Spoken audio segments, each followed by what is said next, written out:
O Príncipe Oculto é um daqueles livros que você não vai querer parar de ler. Ele vai ocupar um lugar especial e bem quentinho no seu coração, porque é muito, muito bom. A autora Tessa Afshar, que é essa moça aqui, ela é iraniana e viveu no Irã até os 14 anos de idade. Depois disso foi para a Inglaterra, da Inglaterra ela foi para os Estados Unidos e nos Estados Unidos ela se formou mestre em divindade na Universidade de Yale.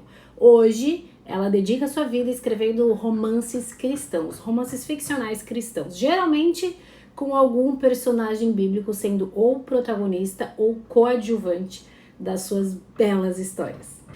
A protagonista desse romance, O Príncipe Oculto, ela é apaixonante. O nome dela é Keren, ela é uma jovem cativa, uma jovem judia cativa no Império da Babilônia, no período de Nabucodonosor. E ela é vendida pelo seu próprio pai para Daniel, aquele da Cova dos Leões, como pagamento de uma dívida. Esse pai, ele tinha dívidas, pegou dinheiro emprestado com Daniel e entregou a sua filha para que fosse serva em sua casa. Mas Daniel, como vocês sabem, um coração muito bom, não tratava essa menina como uma simples serva, mas sim como a própria filha. A autora, a Tessa, ela dá para Daniel uma esposa e 2 filhos do seu próprio sangue. E muitos historiadores, a maioria dos teólogos e arqueólogos concordam de que Daniel provavelmente era eunuco. Portanto, ele não podia ter família, muito menos filhos dele mesmo. Mas a Tessa fala lá no finalzinho do livro, na nota da autora, que como a Bíblia não deixa isso muito claro, apesar de que ela entende a história, ela resolveu dar uma família para Daniel. E é nesse contexto, na casa de um judeu rico, bondoso, muito temente a Deus, que Keren desenvolve a sua fase jovem e começo da sua fase adulta também. Bom, Keren é uma menina diferente das demais da sua época e da sua região, e ela não tem exatamente dons domésticos, apesar de seus esforços, tá? Ela se esforça realmente para que ela consiga efetuar as tarefas de uma mulher dentro da sua casa, mas ela quer muito ser usada por Deus, apesar da sua falta de dons domésticos, dentro daquilo que Deus deu para ela como um dom especial.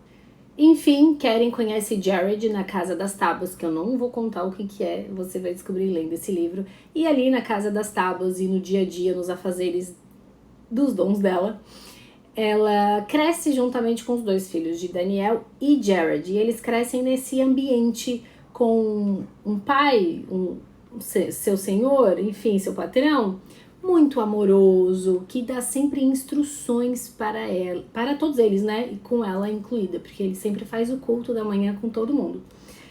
E aí, uma dessas instruções, e talvez a mais importante que Daniel dá para esses 3 jovens, um deles é criança ainda, é que eles devem sempre resistir em amor e no amor de Deus. E ele conta ali como contexto desse conselho, a história de Sadraque, Mesaque e Abdinego na fornalha ardente, e ela leva essa instrução no coração, realmente tatuada no coração dela, para viver todos os desfechos dessa história, que vai fazer com que ela tenha que fugir da Babilônia por causar um acidente que envolve o próprio Jared e pode custar-lhe a vida. Então ela foge para muito longe e ninguém fica sabendo para onde ela vai, com exceção de uma pessoa.